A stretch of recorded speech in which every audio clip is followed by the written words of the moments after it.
اس کے انذار کا، اس کو متوجہ کرنے کا اللہ کی طرف سے اہتمام ہوتا ہے، لیکن یہ ایسا ظالم شخص ہے کہ یہ اعراض بھی برتتا ہے، اور دوسری صورت یہ ہے کہ اس کے ہاتھوں نے جو کچھ بھی آگے بھیجا ہے، یعنی جو فسق و فجور، نافرمانی، ظلم، زیادتی، یہ اس کو بھی بھول گیا کہ بھئی میرا اس معاملے میں حساب و کتاب اللہ کی بارگاہ میں ہر صورت میں ہوگا۔ اس کے بعد فرمایا انا جعلنا علی قلوبہم اکنۃ، یہ وہ لوگ ہیں کہ جن کے دلوں پر ہم نے پردے ڈال دیے ہیں، ان یفقہوہ، کہ یہ سمجھ نہیں سکتے اس کو، وفی آذانہم وقرا، اور ان کے کانوں میں بوجھ ہے۔ اب یہ کیوں اللہ پاک نے فرمایا؟ یہ در حقیقت ان کے اعمال کا نتیجہ ہے۔ اللہ تعالیٰ کی یہ سنت ہے کہ جو ہدایت پر چلنا چاہتا ہے تو اللہ تعالیٰ اس کو ہدایت عطا کرتا ہے، اور جو گمراہی پر چلنا چاہتا ہے اللہ تعالیٰ زبردستی اس کو ہدایت پر نہیں لاتا۔ یہ انسان کا اختیار اور ارادہ ہے کہ وہ اپنے لیے کس راستے کو پسند کرتا اور کس راستے کو چنتا ہے۔ اس کے بعد فرمایا کہ وَإِن تَدْعُوهُمْ إِلَى الْهُدَىٰ فَلَن يَهْتَدُوا إِذًا أَبَدًا، اور اگر تم ان کو ہدایت کی طرف بلاؤ تو وہ کبھی راہ پر آنے والے نہیں ہیں۔ یعنی یہاں پر اس اعتراض کا بھی جواب دے دیا کہ جو عام طور پر لوگ کرتے ہیں کہ اگر اللہ سبحانہ و تعالیٰ نے دلوں پر مہر لگا دی یا پردہ ڈال دیا یا کانوں میں بوجھ پیدا کر دیا تو پھر انسان کا اس میں کیا قصور ہوا؟ تو اللہ تعالیٰ نے فرمایا کہ میں نے ہدایت کا، رہنمائی کا بہت سے مواقع ان کے لیے مہیا کر دیے، لیکن چونکہ وہ اپنی ضد پر، اپنے تعصب پر اور اپنے بغض اور کینہ اور حسد پر وہ چونکہ ڈٹے ہوئے ہیں تو لہٰذا ایسے لوگوں کو ہدایت نہیں ملی۔ اور اس کے بعد فرمایا ربک الغفور ذو الرحمہ، کہ تیرا رب بخشنے والا، رحم کرنے والا ہے۔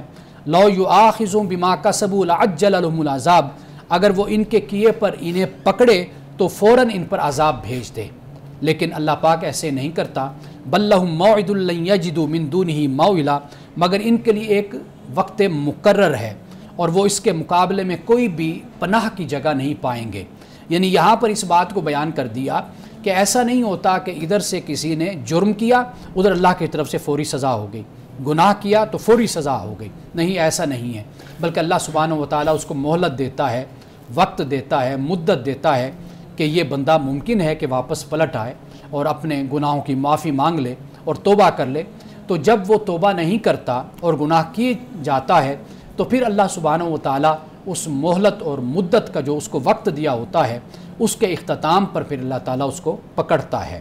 اب آخری آیت میں فرمایا وَتِلْكَ الْقُرَىٰ أَهْلَكْنَاهُمْ، اور یہ جو بستیاں ہیں جن کو ہم نے ہلاک کر دیا، لما ظالموا، جب انہوں نے ظلم کیا، یعنی ان کے ظلم کی وجہ سے بستیوں کو اللہ نے ہلاک کیا۔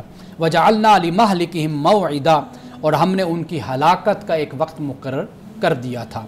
یعنی اللہ سبحانہ و تعالیٰ کسی بھی معاشرے میں، کسی بھی زمین پر، کسی لوگوں پر اس وقت تک اپنے عذاب کو نہیں بھیجتا، اس وقت تک ان کو سزا نہیں دیتا کہ جب تک اللہ سبحانہ و تعالیٰ ان کو مہلت نہ دے دے۔ جب ان کو مہلت مل جاتی ہے، وقت مل جاتا ہے، اور اس مہلت اور وقت میں بھی وہ واپس پلٹنے کے لیے تیار نہیں ہوتے تو پھر اللہ سبحانہ و تعالیٰ ان پر اس سزا کو نافذ کر دیتا ہے۔ یعنی اب یہ جو موقع ہوتا ہے کہ انسان کبھی بھی یہاں پر کوئی بھی شکوہ نہیں کر سکتا، شکایت نہیں کر سکتا، کوئی ایسی بات نہیں کہہ سکتا کہ مجھے تو وقت نہیں دیا گیا تھا، میرے پاس تو مہلت نہیں تھی، اے اللہ تو نے مجھے موقع ہی نہیں دیا کہ میں توبہ کر سکوں، معافی مانگ سکوں۔ تو اللہ پاک فرماتا ہے کہ ہم مہلت دیتے ہیں، وقت دیتے ہیں، اور دیکھتے ہیں کہ یہ بندہ پلٹتا ہے یا نہیں پلٹتا۔ اور یہ جو بستیوں کو ہلاک کرنے کی بات ہے، ہم اس کو اس طریقے سے بھی سمجھ سکتے ہیں کہ کتنی بستیاں ہیں اور کتنی قومیں اور نسلیں ہیں کہ جو اپنا وقت گزار کر اس زمین سے چلی جاتی ہے۔ یعنی اگر ہم ماضی کی طرف پلٹ کر دیکھیں تو اس بر صغیر میں مغلیہ خاندان کی حکومت تھی۔ آج آپ دیکھیے کہ آج صرف ان کے نشانات یا ان کی قبریں موجود ہیں، اور ایک وقت تھا کہ وہ جو حشم کے ساتھ، طاقت کے ساتھ، اقتدار کے ساتھ، شان و شوکت کے ساتھ زندگی گزارا کرتے تھے، اور پورا ان کا پروٹوکول ہوتا تھا، ان کا غلبہ تھا، ان کا احترام تھا۔ لیکن آج دیکھیے کہ آج صرف قبر کی اور مٹی کی ڈھیری کے علاوہ ان کا کوئی بھی وجود اور کوئی نشان بھی قائم نہیں اور موجود نہیں ہے۔ یہ وہ چیز ہے کہ جس کی طرف انسان کو اللہ پاک متوجہ کرتا ہے کہ وہ عبرت حاصل کرے، وہ نصیحت حاصل کرے کہ جب بڑے بڑے بادشاہ، سلاطین، حکمران جب دنیا سے چلے گئے، آج ان کا نام لینے والا کوئی نہیں ہے، تو وہ خدا کی بارگاہ میں اپنے اعمال کے جواب دہ ہیں۔ اسی طرح میں، آپ، ہم سب اپنی مختصر زندگی اور یہ فانی زندگی گزار کر ایک دن خدا کی بارگاہ میں حاضر ہوں گے، اور اللہ سبحانہ و تعالیٰ پھر ہم سے ہمارے اعمال کے بارے میں پوچھے گا۔ ناظرین کرام، یہاں وقت ہو جاتا ہے ایک بریک کا، ہمارے ساتھ رہیے گا۔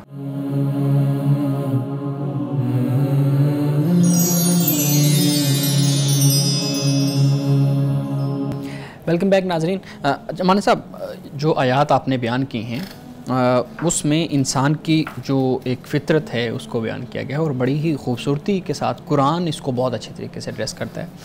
میں مزید آپ سے بھی یہ چاہوں گا کہ آپ اس مسئلے کو، اس چیز کو واضح کیجیے گا۔ قرآن ایک طرف بیان کرتا ہے کہ انسان جھگڑالو ہے، ناشکرا ہے، کمزور ہے، جلد باز ہے، ٹھیک ہے۔ دوسری طرف بیان کرتا ہے کہ احسن تقویم، اس کو ہم نے اس طرح بنایا، تکریم کی بات کی گئی، وَلَقَدْ كَرَّمْنَا بَنِي آدم۔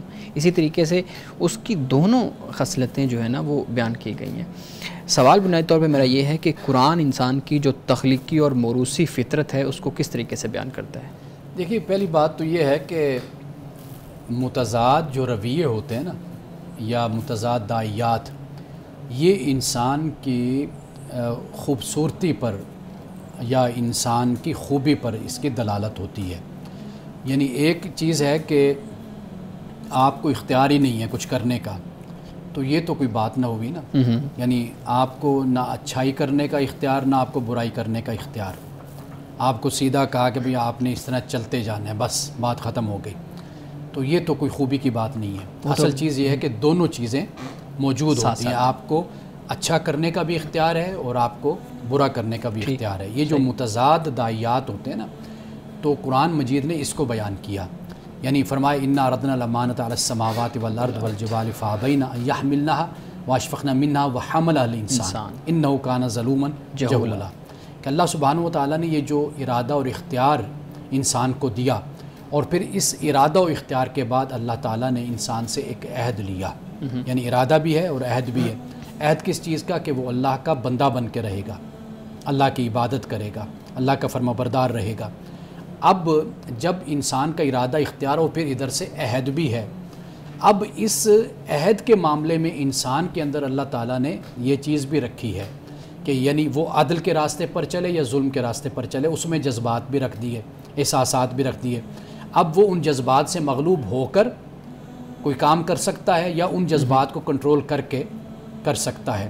تو در حقیقت اللہ سبحانہ و تعالیٰ نے جب انسان کو ظلوم کہا، جہول کہا، یا عجول بھی قرآن پاک میں بیان کیا گیا، تو یہ در حقیقت متضاد جو داعیات ہیں وہ انسان کی شخصیت کے اندر اللہ تعالیٰ نے رکھے ہیں۔ اب انسان کو اس بات کا اختیار ہے، اس کے پاس ارادہ ہے کہ آیا کہ وہ کس چیز کو اختیار کرتا ہے اور کس چیز کو اختیار نہیں کرتا۔ تو یہ در حقیقت اس پیرائے میں اللہ سبحانہ و تعالیٰ نے انسان کے لیے کہا ہے۔ ٹھیک ہے، لیکن ہم دیکھتے ہیں کہ انبیاء اور رسل بھی تو ہیں، اور ان کو بھی قرآن بشر کے طور پہ، انسان کے طور پہ بیان کرتا ہے، تو کیا وہ بھی اسی تناظر میں آتے ہیں کہ ان کی جو ایک فطرت ہے وہ اس کے اندر بھی یہ جو خصوصیات ہیں جن کو ہم ایک طرف جھگڑالو، ناشکرا اور یہ بات کر رہے ہیں، دوسری طرف عزت اور تکریم کی بات کر رہے ہیں، تو کیا انبیاء اور رسل کی جو فطرت ہے اس کے اندر بھی یہ چیزیں ہوتی ہیں؟ دیکھیے، اللہ سبحانہ و تعالیٰ اپنے رسولوں اور اپنے نبیوں جن کا انتخاب وہ فرماتا ہے، وہ معاشرے کے، وہ سماج کے، وہ انسانوں کا جو ایک گروہ ہوتا ہے اس کے بہترین انسان ہوتے ہیں، بے شک بے شک، اور کمال کی خوبیاں رکھنے والے انسان ہوتے ہیں۔ ہم اگر کسی کو اپنا نمائندہ بناتے ہیں تو ہم بھی اس کی کچھ خوبیاں کچھ دیکھتے ہیں کہ اس کو ہم اپنا نمائندہ بنا رہے ہیں، یہ ریپریزنٹ ہمیں کرے گا، آیا کہ اس کے اندر یہ کوالٹی ہے یا نہیں ہے۔ تو اللہ سبحانہ و تعالیٰ جب انسانوں میں سے کسی کا انتخاب کرتا ہے، جسے اپنا پیغمبر اور اپنا نبی بناتا ہے، نمائندہ بناتا ہے، تو وہ واضح بات ہے کہ اخلاق میں، کردار میں، حسن سلوک میں، ہر چیز میں وہ اپنے کمال پر اور بہترین شکل میں ہوتے ہیں، تو اللہ تعالیٰ ان کا انتخاب فرماتا ہے۔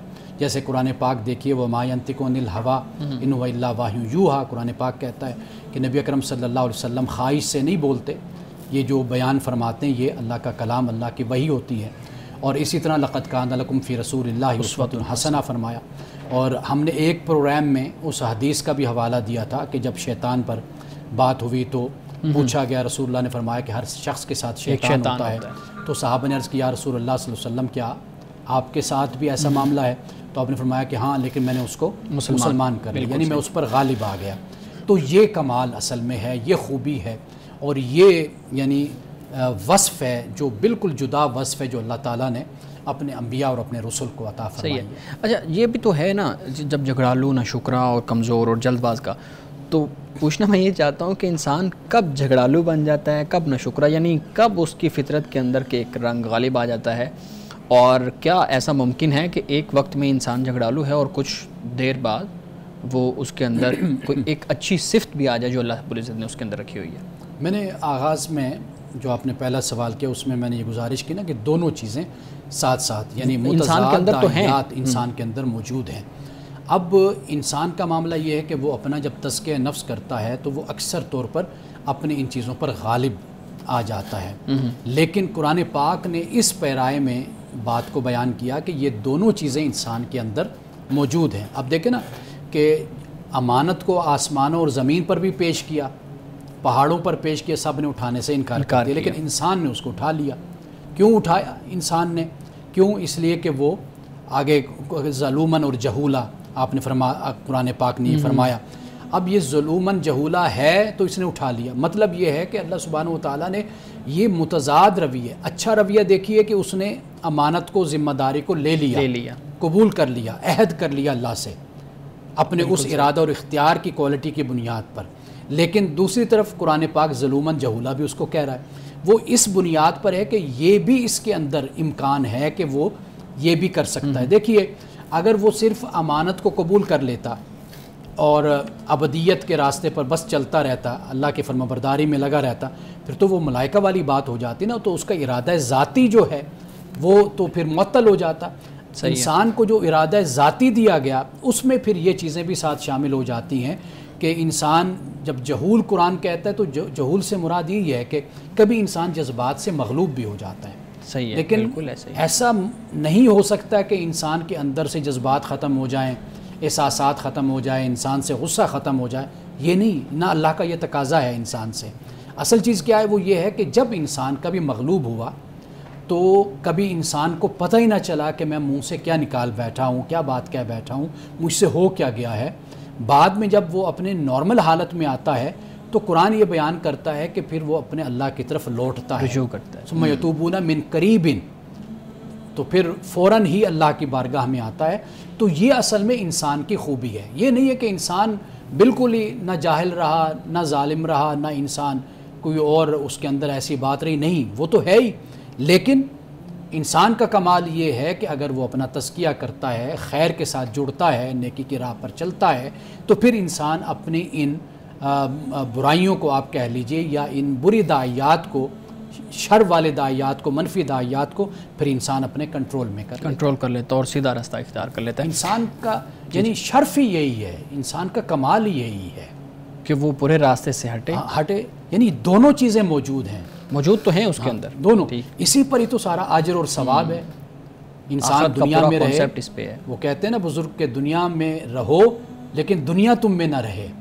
یعنی اس طرح کی انسان زندگی گزارے، لالچ، حرص اور طمع سے بلند ہو کر. تو اصل تو یہی تو کمال ہے انسان کا، یہی تو اس کا شرف ہے کہ اللہ تعالیٰ نے جہاں فرشتوں کو پھر کہا کہ بھئی آدم کو سجدہ کرو. بالکل ٹھیک ہے. اچھا، ایک اور سوال، اسی جو آپ نے آیت بیان کی ہے اس میں بتایا گیا کہ اگر تم ان کو ہدایت کی طرف بلاؤ تو یہ اب نہیں آنے والے، تم جتنی بھی کوشش کر لو یہ ہدایت کی طرف نہیں لوٹنے والے.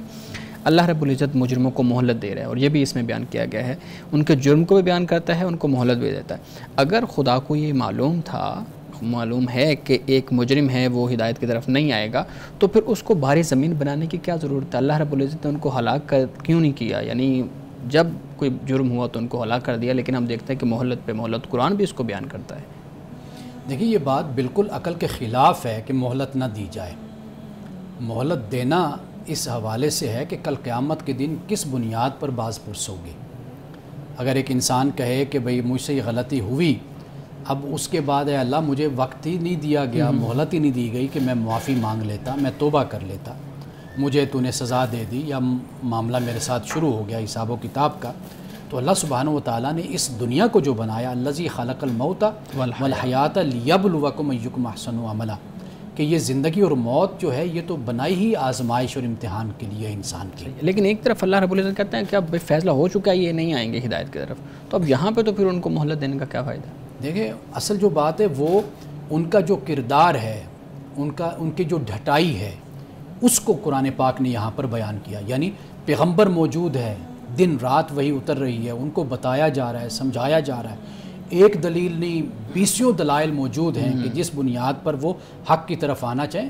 انہی کے دوست اسلام قبول کر رہے ہیں، انہی کے بھائی اسلام قبول کر رہے ہیں، ان کے رشتہ دار اسلام قبول کر رہے ہیں، جن کو اللہ نے سلیم الفطرت دی، جن کو عقل دی، شعور دیا، جنہوں نے بغیر کسی تعصب کے، جانبداری کے، جنہوں نے حق کو سمجھنے کی کوشش کی، وہ دن رات دیکھ رہے ہیں کہ وہ اسلام قبول کر رہے ہیں. لیکن یہ اپنی ڈٹائی پر، اپنی ضد اور تعصب پر ڈٹے ہوئے ہیں. تو اللہ تعالیٰ نے در حقیقت اس بات کو بیان کیا ہے کہ بھئی یہ لوگ اتنے پکے ہیں کفر پر اور دشمنی پر کہ یہ لوگ حق کی طرف آنے والے نہیں ہیں. ٹھیک بالکل صحیح ہے. ناظرین کرام، یہاں وقت ہوا چاہتا ہے ایک بریک کا، ہمارے ساتھ رہیے گا.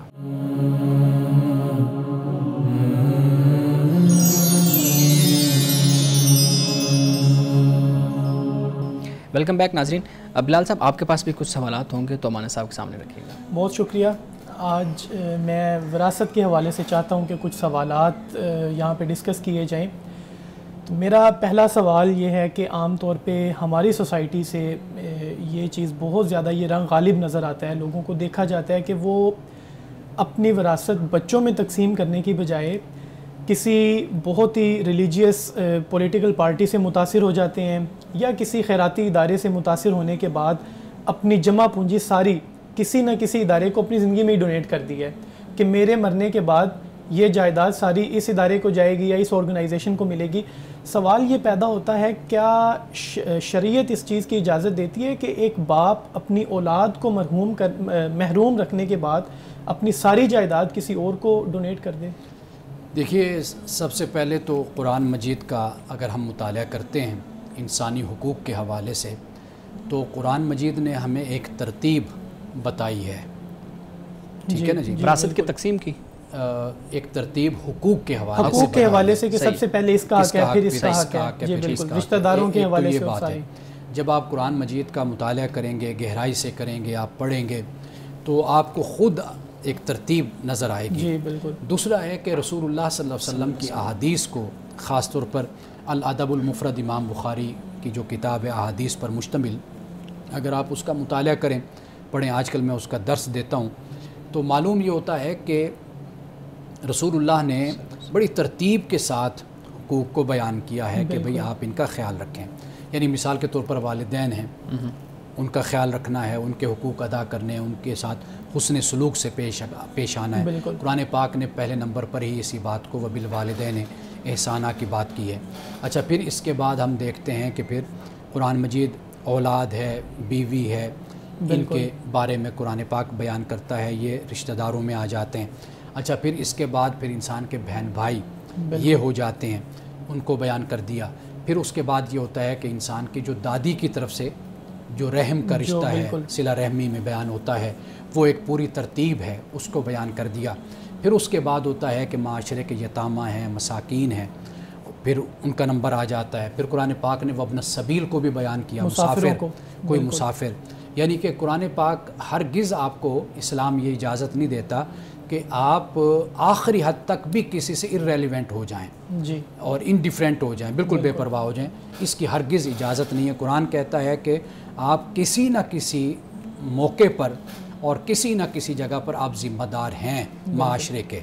اچھا، اب جب ہم اس ترتیب کو دیکھتے ہیں، قرآن کو پڑھتے ہیں، تو ذرا بھی گنجائش اس بات کی نہیں نکلتی کہ ایک باپ اپنے مال کو اٹھا کر جا کر کسی خیراتی ادارے کو دے دے، مذہبی جماعت کو دے دے، یا کسی کو مدارس کو دے دے. تو اس کی ہرگز کوئی گنجائش بھی نہیں ہے. سب سے پہلے جو انسان کی جائیداد ہے، انسان کا مال ہے، اس کا حقدار اس کی بیوی بچے ہوتے ہیں. بالکل. اور ان کا پہلا حق ہوتا ہے، اگر اس نے ہبہ بھی کرنا ہے نا، دو لفظ بولتے ہیں، ایک ترکہ ہوتا ہے، ایک ہبہ ہوتا ہے. ہبہ زندگی میں ہوتا ہے. اگر اس نے ہبہ بھی کرنا ہے تو شریعت وہاں پر بھی اس بات کی تعلیم کرتی ہے کہ نقصان کے نقطۂ نظر سے کسی بچے کو محروم نہ رکھے. یہ نہیں نقصان کے، یعنی کہ کسی بچے کے ساتھ کچھ زیادتی کرتے ہوئے کہے کہ اس کو میں نے کم دینا ہے. آپ نے ہبہ کی بات کی ہے تو یہاں سے بھی ایک پوائنٹ ذہن میں آتا ہے. عام طور پہ لوگ کنسیڈر کر رہے ہوتے ہیں کہ جس طرح وراثت تقسیم ہونی ہے، اگر زندگی میں بھی اپنی جائیداد بانٹنی ہے تو اسی ریشو کو مد نظر رکھا جائے گا. اس بارے میں بتائیے گا کہ ہبہ برابر ہوگی یا اسی ریشو کو مد نظر. اچھا، میں یہاں پہ ایک چیز ایڈ کر دوں، یہ ذرا آپ ہمارے ناظرین کے لیے بتا دیجیے گا ہبہ کیا ہے اور ترکہ کب بنتا ہے مال. جی اچھا، ہبہ تو تحفہ آپ سمجھ لیجئے، یعنی زندگی میں مثال کے طور پر باپ ہے، اس کے پاس جائیداد ہے، مال ہے، بینک بیلنس ہے، جو کچھ بھی ہے. اب وہ زندگی میں اگر بانٹنا چاہتا ہے کسی کو دینا چاہتا ہے، بچوں کسی کو نہیں. اچھا، یعنی جو وراثت کے حقدار ہیں ان کے، جو سب سے پہلے جن کو حق ملنا ہے، جسے ہم غالباً ذوی الفروض کا لفظ جن کے لیے ہم بولتے ہیں، تو ان کے لیے جو ہے جو کسی کے لیے واسطہ نہیں ہے، ڈائریکٹ جن کا تعلق بنتا ہے، جس طرح اولاد ہے انسان کی. تو پہلے تو بات یہ ہے کہ ان میں جو اگر زندگی میں کوئی تقسیم کرتا ہے تو اس کو ہم کہتے ہیں کہ یہ ہبہ کرتا ہے. ٹھیک ہے جی. ترکہ یا ورثہ جس کو ہم کہتے ہیں، میراث جس کو ہم کہتے ہیں، وراثت جس کو ہم کہتے ہیں، وہ انسان کے مرنے کے بعد، فوت ہونے کے بعد، وہ قرآن پاک نے جو شریعت نے، دین نے جس طرح مقرر کر دیا، وہ اس کے مطابق اس کا نفاذ ہوگا. تو لہٰذا جو پہلا آپ کا سوال ہے وہ بڑا اہم سوال ہے، تو میں اسی پر ہی توجہ کرنا چاہتا ہوں. اصل ہمارے ہاں ہوتا اس طرح ہے کہ اگر کسی خیراتی ادارے کے پاس بھی ایسا شخص جاتا ہے نا، یا کسی مدرسے میں جاتا ہے یا کسی یونیورسٹی میں چلا گیا یا کسی جگہ پر بھی، تو یہ ذمہ داری ان کی بھی بنتی ہے، وہاں پر جو بیٹھے ہوئے لوگ ہیں وہ یہ کہیں کہ بھئی آپ اپنے بچوں کا حق مار کر ہمیں کیوں دینے آ گئے؟ آپ جس دین اور مذہب کے جذبے سے آپ ہمارے پاس آئے ہیں، اسی دین اور مذہب ہمیں اس بات کی تلقین کرتا ہے کہ سب سے پہلے اپنی بیوی بچوں کا خیال کریں. آپ یہ کیسے ہیں کہ بھئی آپ یہ سب کچھ ہمیں دے کر چلے جائیں اور آپ کے جو بیوی بچے ہیں وہ بعد میں پھر تنگ دست ہوں اور دوسروں سے مانگتے پھریں؟ تو یہ بھی دین اور شریعت اس بات کی تعلیم نہیں دیتی. لیکن میں نے دیکھا ہے کہ اس کے برعکس طریقہ قسمتی سے اختیار کیا جاتا ہے. تو یہ طریقہ نہیں ہونا چاہیے، بلکہ خود یہ ادارے یہ کہیں کہ بھئی یہ اس پہ ہمارا فی الحال کوئی حق نہیں بنتا، آپ سب سے پہلے اپنے بچوں کا جو حق ہے بیوی کا وہ پہلے ادا کریں، اس کے بعد پھر آپ ہمارے پاس آئیں. جی بہت شکریہ سر. ابھی یہ بات ہو رہی تھی کہ کون رشتے میں زیادہ قریبی ہے، تو اس سے ایک سوال ذہن میں آ گیا. جو بہت ہی زیادہ قریبی ہے، مثال کے طور پہ بیٹا ہے وہ اپنے باپ کو قتل کر دیتا ہے، یا بیگم ہے وہ اپنے شوہر کو قتل کر دیتی ہے، تو سوال یہ پیدا ہوتا ہے کہ کیا مقتول کی وراثت میں سے قاتل کو اس کا حصہ ملے گا اگر وہ حقدار ہے؟ تو دیکھیے، قاتل کو تو کسی صورت میں بھی حدیث پاک کے مطابق رسول اللہ صلی اللہ علیہ وسلم نے فرمایا کہ بھئی جو قاتل ہے تو یہ قتل کرنا، یہ در حقیقت ورثہ سے، وراثت سے محروم ہو جانا. قاتل ورثہ سے محروم ہو جاتا ہے. تو چاہے وہ جتنا قریبی ہو، جتنا بھی قریبی ہے، چاہے وہ بیٹا ہے، چاہے وہ بیوی ہے، چاہے کوئی بھی ہے. تو یہ بالکل واضح مسئلہ ہے کہ قاتل جو ہے، ہمارے معاشرے میں بدقسمتی سے ایسے واقعات اب رونما ہوتے ہیں. ہم دیکھتے ہیں کہ جیسے بیٹا لالچ میں آ کر باپ کو قتل کروا دیتا ہے یا قتل کر دیتا ہے، تو ایسے بیٹے کو باپ کی وراثت میں سے کوئی حق نہیں ملتا. جی سر بہت شکریہ. ایک سوال یہ بھی ذہن میں آتا ہے کہ بعض اوقات ایسی صورت ہوتی ہے کہ بیٹا زندگی میں ہی باپ سے سائن کروا لیتا ہے، لیگل پیپر پہ لکھوا لیتا ہے کہ مجھے میری وراثت کا اتنا حصہ مجھے دے دیا جائے، میں آپ کے وصال کے بعد نہیں لوں گا. سوال یہ پیدا ہوتا ہے کہ دنیا میں جو ان کا کانٹریکٹ ہوا ہے وہ ایک بے شک لیگل کانٹریکٹ ہے، لیکن وہ دو لوگوں کے درمیان ہے. لیکن جب ان کا وصال ہوگا تو پھر یہ اسٹیٹ پہ بھی ذمہ داری ہوتی ہے کہ وہ اولاد کو برابر ان کی وراثت جس طرح سے ہے وہ تقسیم کروائے. تو کیا اس کانٹریکٹ کی کوئی اہمیت ہوگی ان کے وصال کے بعد، یا بچے کو وراثت میں سے ایز اٹ از حصہ ملے گا؟ دیکھیے، جو فقہاء نے بیان کیا ہے وہ تو یہ ہے کہ جب وہ بے شک باپ سے یہ کہہ دیتا ہے کہ آپ مجھے دے دیں تو میں وراثت میں سے کچھ نہیں لوں گا، کچھ نہیں مانگوں گا.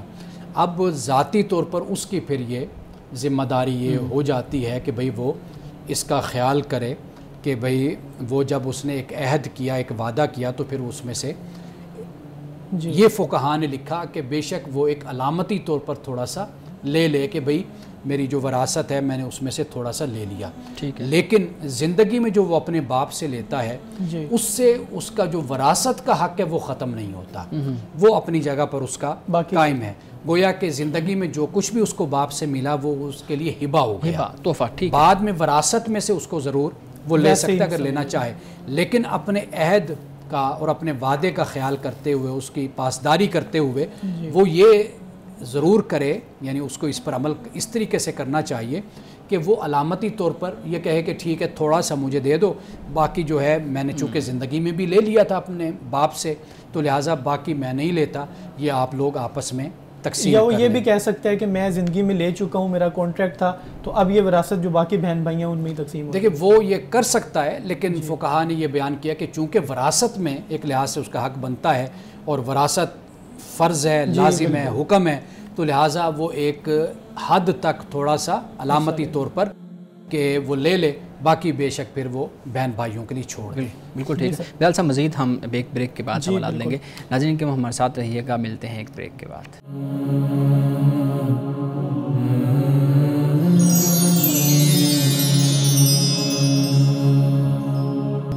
ویلکم بیک ناظرین. بلال صاحب مزید سوالات ہمارے ساتھ. جی بالکل، بریک سے پہلے بات چل رہی تھی کہ بیٹے کو حصہ ملے گا یا نہیں ملے گا. ایک چیز یہ بھی ذہن میں آتی ہے کہ بعض اوقات اولاد نافرمان ہوتی ہے، یا ایک بیٹا ہے یا بیٹی ہے وہ اپنے والدین کی بہت زیادہ لاڈلی ہے.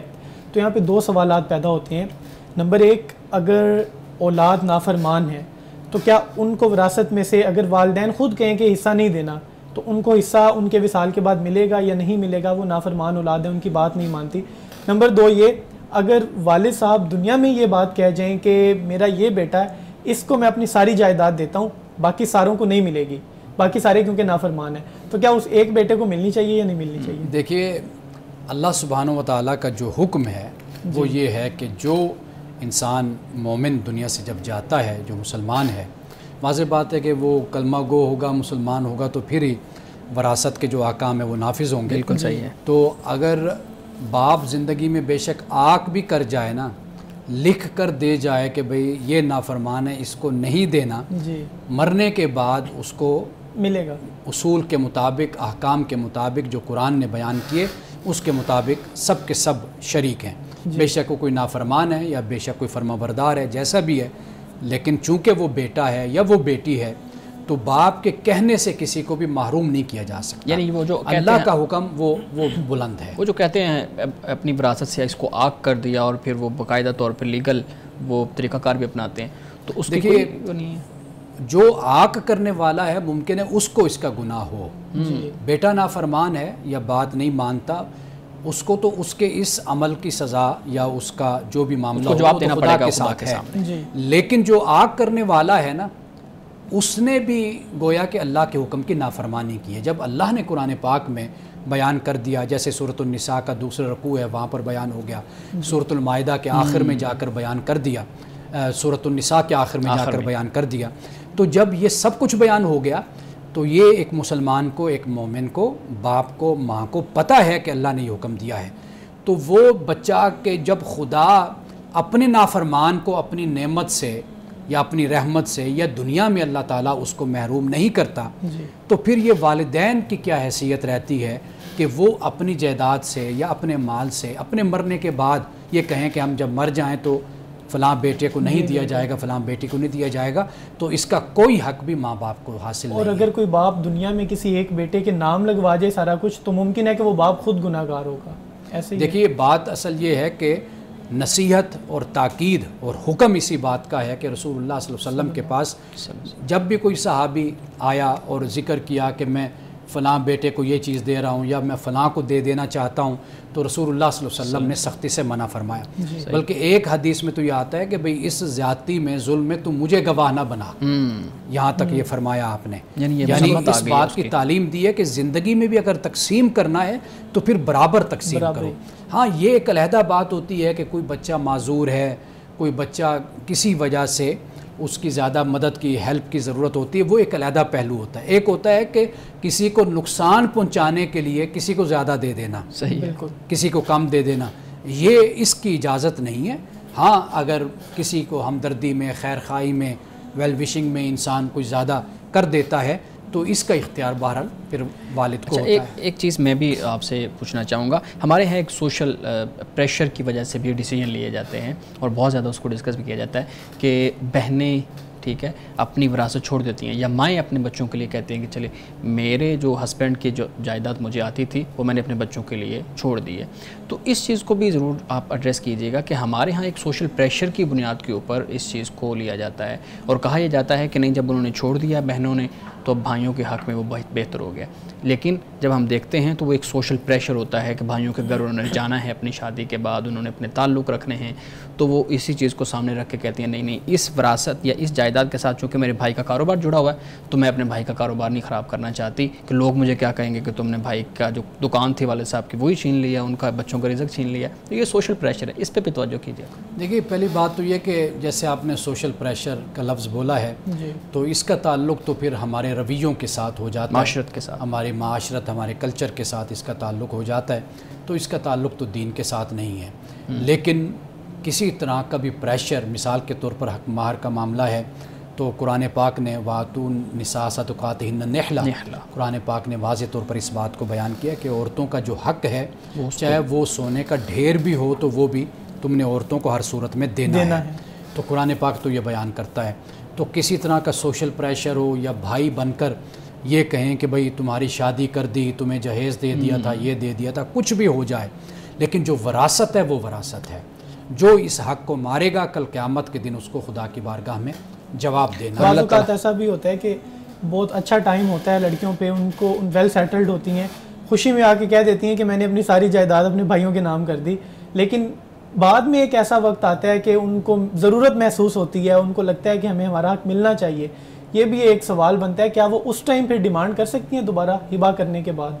دیکھیے بات یہ ہے کہ جب انہوں نے دے دیا تو اس کے بعد وہ بالکل اس کا تقاضا کر سکتی ہیں کہ بھئی جب ہم نے دیا تھا تو یہ صورتحال تھی، اب یہ صورتحال ہے۔ وہ جو ان کا حق ہے نا وراثت کا وہ مرتے دم تک کبھی ختم نہیں ہو سکتا۔ اور یہ بھائیوں کو بھی اس چیز کا خیال کرنا چاہیے۔ یہ بھی میں عرض کر دوں کہ جو شخص اس کو اگنور کرتا ہے نا اور وہ یہ سمجھتا ہے کہ بھئی کوئی بات نہیں ہے، کہ جب تقسیم ہوئی ہے تو وہ کہتا ہے ٹھیک ہے میں نہیں اس کو لینا چاہیے، تو ٹھیک ہے لے کر بے شک پھر وہ آگے دے دیتا ہے، تحفہ دے دیتا ہے، جو بھی کرے وہ اپنی جگہ پر ہے، لیکن یہ ہے کہ اس کا حق جو ہے وہ اپنی جگہ پر قائم رہتا ہے۔ جی شعیب صاحب وقت ہے تو بتائیے گا، بہت اہم سوال، میں چاہتا ہوں آپ اس پہ روشنی ڈالیے گا۔ ہماری سوسائٹی میں ویسے تو اوورآل دیکھا جاتا ہے، اگر ہم دنیا میں دیکھیں تو خواتین کو جو حصہ ملتا ہے وراثت کے حوالے سے اس پہ یہ سوال کیا جاتا ہے کہ ان کو نصف حصہ، یا بعض سوسائٹیز ایسی ہیں جہاں پہ خواتین کو حصہ نہیں دیا جاتا، بھائیوں کو یا جو بڑا ہوتا ہے گھر کا اس کو دیا جاتا ہے۔ اس بارے میں بتائیے گا کہ اسلامی جو وراثت کے اصول ہیں اس میں خواتین کو نصف حصہ کیوں دیا گیا ہے؟ دیکھیے یہ بھی ایک غلط فہمی ہے، ہر جگہ پر نصف نہیں ہے، بہت سی جگہ ہیں جہاں پر مرد سے بھی زیادہ ملتا ہے۔ قرآن پاک نے اس چیز کو بیان کیا ہے کہ اللہ سبحانہ و تعالیٰ زیادہ بہتر جانتا ہے اس قربت کو، اس تعلق کو، اس کی تقسیم کو۔ اللہ سبحانہ و تعالیٰ کی ذات وہ جہاں پر علیم ہے، خبیر ہے، وہاں پر وہ حکیم بھی ہے، وہ حکمت کے تحت سارے معاملات کو لے کر چلتی ہے۔ تو قرآن پاک نے آغاز میں جو فرمایا، لوگ اس آیت کو پڑھتے ہیں تو اس کے بعد ان کا یہ اعتراض ہوتا ہے کہ یوصیکم اللہ فی اولادکم للذکر مثل حظ الانثیین، عورت کے حصے کو اللہ تعالیٰ نے معیار بنا دیا۔ اب اگر آپ اس کی جزئیات میں جائیں گے تو میں نے باقاعدہ طور پر اس کا مطالعہ کیا ہے، تقریباً کوئی 24 اس کی قسمیں بنتی ہیں، اور ان میں زیادہ قسمیں جب ہم دیکھتے ہیں تو اس میں عورت کو حق مرد کی بنسبت زیادہ مل رہا ہوتا ہے۔ تو جہاں پر نہیں ہے حق، کم مل رہا ہے، تو وہاں پر بھی ایک حکمت ہوتی ہے کہ اس حکمت کے تحت عورت کو کم مرد کو زیادہ ملا۔ اور بہت سے مقامات ایسے ہیں کہ جہاں پر عورت کو زیادہ دیا گیا، مرد کو کم دیا گیا۔ اگر آپ کبھی کہیں گے تو وہ میں پھر تفصیل کے ساتھ جزئیات کے ساتھ ایک سوال یہ بھی ذہن میں آتا ہے، اگر جو شخص فوت ہوا ہے اس پر قرضہ ہے، اب وہ اس نے وراثت میں کچھ بھی نہیں چھوڑا، سوال یہ پیدا ہوتا ہے کہ اس کا قرض عام طور پہ تو بیٹوں سے مانگا جاتا ہے کہ اپنے باپ کا قرض ادا کریں، کیا قرض بھی اسی طرح اسی ریشو اور تناسب سے تقسیم ہو جائے گا بیٹوں اور بیٹیوں میں جنہوں نے وراثت لینی تھی؟ کیا قرض بھی اسی طرح تقسیم ہو جائے گا؟ دیکھیے بات یہ ہے کہ دو چیزوں کا قرآن پاک نے ذکر کیا ہے، جی، ایک تو وصیت کا ذکر کیا، ایک دین کا ذکر کیا، قرض، ٹھیک ہے نا، قرض کا، دونوں چیزوں کا ذکر کیا۔ تو قرض پر قرآن پاک نے اور اللہ کے رسول صلی اللہ علیہ وسلم نے اتنا زور دیا ہے کہ اس کو سب سے پہلے ادا کیا جائے، اس کو نپٹایا جائے، یہ ہے۔ پھر وصیت کی بات کی جو 1/3 میں ہے، 1/3 میں، جس کو ہمارے فقہاء نے بھی بیان کیا۔ تو اصل بات یہ ہے کہ جس طرف آپ اشارہ کر رہے ہیں کہ اگر کوئی اس کا کوئی بہترین حل ورثاء مل کر نکال سکتے ہیں تو وہ اس طریقے سے اس کو بالکل ان کو اختیار ہے، وہ کر سکتے ہیں۔ جی بعض اوقات ایسا ہوتا ہے کہ ایک بیٹا کمپلیٹ کر لیں مولانا صاحب، اس کے بعد پھر اچھا وہ میں یہ گزارش کر رہا تھا کہ مثال کے طور پر اگر ایک اماؤنٹ ہے اس کو اٹھا کر دے دیا جاتا ہے تو پیچھے کچھ بھی نہیں بچتا ورثاء کے لیے۔ ایک چیز یہ ہے کہ وہ اس اماؤنٹ سے یہ کہتے ہیں کہ بھئی ہم اس کو تقسیم کر لیں اور ہم جو قرض ہے وہ ایک حکمت کے ساتھ اور دانائی کے ساتھ اور تقسیم کے ساتھ اچھے طریقے سے چل کر ہم اس کو اپنے باپ کی طرف سے ادا کر دیتے ہیں، تو یہ ان پر ہے، وہ اس طریقے سے بھی اس مسئلے کو حل کر سکتے ہیں۔ سر بعض اوقات ایسا بھی ہوتا ہے کہ ایک بیٹا بہت مالدار ہے، وہ کہتا ہے میں سارا قرض ادا کر دوں گا، تو یہ بھی اس طرح سے بھی کیا جا سکتا ہے کہ وہ دوسروں پر کوئی بوجھ نہ آنے دے، وہ خود ہی کہہ دے کہ جتنا بھی قرض ہے میں خود ہی ادا کر دوں گا سارا، تو یہ بھی طریقہ درست ہے کیا؟ اگر سب اس کی رضامندی کے ساتھ شامل ہیں تو وہ یہ طریقے سے بھی ادا کر سکتے ہیں۔ صحیح ہے۔ اچھا ایک چیز میں بھی آپ سے پوچھنا چاہوں گا، ہمارے ہاں یہ بیان کیا جاتا ہے کہ جیسے حالات بدل رہی ہیں، معاشرتی تبدیلیاں بھی آ رہی ہیں اور اسی کی بنیاد پہ ہمارے جو فروئی مسائل ہیں اس کے اندر بھی تبدیلیاں آ رہی ہیں۔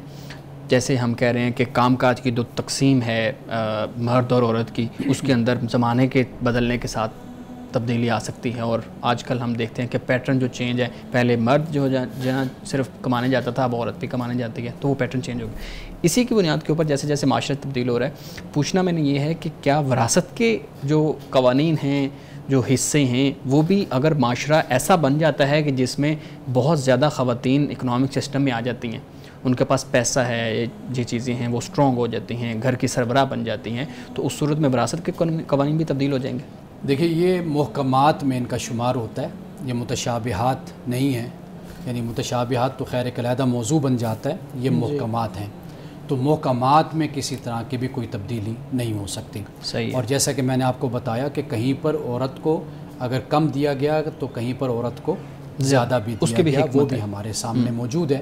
تو لہٰذا جو اللہ سبحانہ و تعالیٰ نے احکام ہمیں دیے ہیں وہ قیامت تک کے لیے ہیں، ان میں ہمیں کوئی اختیار نہیں ہے کہ ہم کسی طرح کی بھی کوئی تبدیلی کر سکیں۔ وہ ایسے احکام اللہ سبحانہ و تعالیٰ نے دیے ہیں کہ جو حکمت پر مبنی ہیں، دانائی پر مبنی ہیں، اور جس میں بصیرت ہے، اور انسانیت کے لیے اور انسانی معاشروں کے لیے جو احکام دیے گئے ہیں وہ سب انسان کے ویلفیئر اور اس کی فلاح و بہبود کے لیے ہیں۔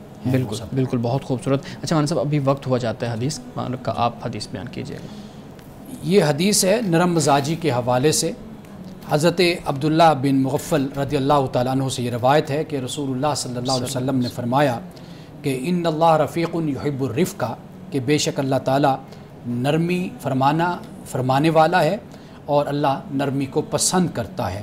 وَيُؤْتِي عَلَيْهِ مَا لَا يُؤْتِي عَلَى الْعَنْفِ، اور فرمایا کہ اللہ سبحانہ و تعالیٰ نرمی پر وہ کچھ عطا کرتا ہے کہ جو سختی پر عطا نہیں کرتا۔ یعنی اگر انسان نرم مزاج ہو اور اس کی طبیعت میں، اس کے اخلاق میں اور اس کی عادات میں نرمی ہو اور معاملات زندگی میں نرمی ہو تو اللہ سبحانہ و تعالیٰ اس کو اس نرمی پر عطا فرماتا ہے۔ یعنی اس سے ہوتا کیا ہے کہ انسان کے ساتھ لوگ جڑتے ہیں، لوگ قائم ہوتے ہیں، اس کے ساتھ معاون بنتے ہیں، اس کے مددگار بنتے ہیں، اور وہ شخص کی جس کی طبیعت میں سختی ہوتی ہے، اور وہ ایسا شخص ہوتا ہے کہ جس کو اپنے دوست، اپنے یار بھی چھوڑ جاتے ہیں۔ تو لہٰذا اللہ سبحانہ و تعالیٰ خود نرمی کرنے والا ہے، نرم ہے، اور وہ نرمی کو پسند کرتا ہے۔ تو ہمیں اس کا یہ بندے کی حیثیت سے یہ چاہیے کہ ہم بھی اپنے معاملات زندگی میں، وہ گھر ہے، وہ باہر ہے، کوئی بھی معاملہ ہے، اس میں ہمیشہ نرمی کو ہم اختیار کریں۔ ناظرین کرام، اس دعا کے ساتھ اپنے پروگرام کا اختتام کریں گے۔ اللہ رب العزت ہمیں حسن کلام، تاثیر کلام عطا فرمائی، ہماری زبان کے گروں کو کھول دے اور سننے والوں تک خیر کا پیغام پہنچے۔ اجازت دیجیے، خدا حافظ۔